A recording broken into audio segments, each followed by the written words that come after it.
আসসালামু আলাইকুম। এইচএসসি 2024 তোমাদের জন্য একটি দুঃসংবাদ। দুঃসংবাদ কেন এটা ভিডিওতে আলোচনা করা হবে।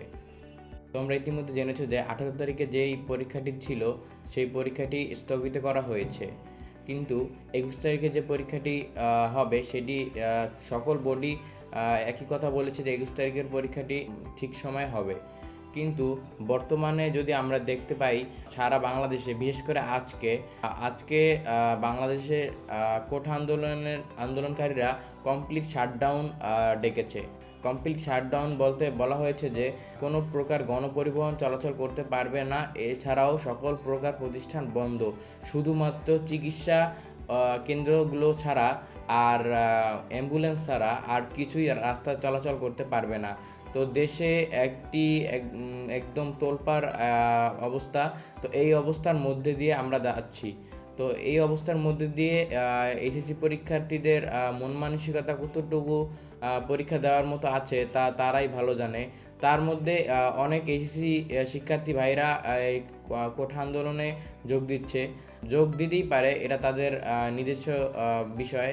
কিন্তু যদি আমরা আরও কিছু নিউজ দেখি, দেশের কি অবস্থা, ব্র্যাক ইউনিভার্সিটিদের সঙ্গে পুলিশের ধাওয়া পাল্টা দেওয়া, তারপর আরও যেখানেই দেখছি সেখানেই শুধু ধাওয়া পাল্টা দেওয়া, ছাত্ররা আহত হচ্ছে, মানে দেশে একটি খুবই খারাপ অবস্থা।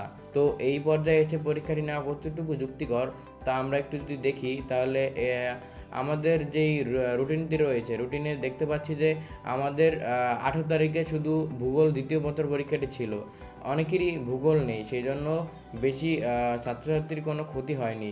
তবে 21 তারিখের পরীক্ষাটি হলো মেইন পরীক্ষা, কারণ এখানে 5টি বিষয় পরীক্ষা হবে এবং 5টি সাবজেক্টই অনেক গুরুত্বপূর্ণ সাবজেক্ট।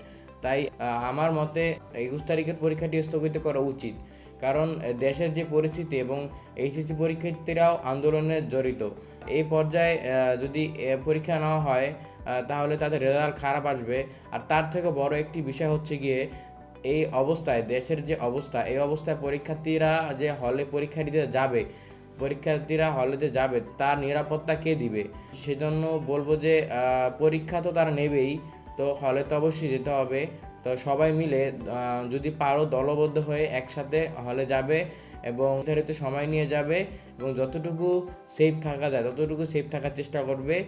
আর আন্দোলনকারীরা আন্দোলন চালিয়ে যাক, আমরা যদি বের হতে না পারি, যেভাবে পারি ঘরে বসে তাদেরকে সাপোর্ট করব। তো আজকের ভিডিওটা এই পর্যন্তই। যদি পরীক্ষা নিয়ে কোনো আপডেট নোটিশ প্রকাশ করা হয় তাহলে আমরা জানিয়ে দেব। আর নতুন আপডেট জানতে অবশ্যই আমার চ্যানেলটিকে সাবস্ক্রাইব করুন।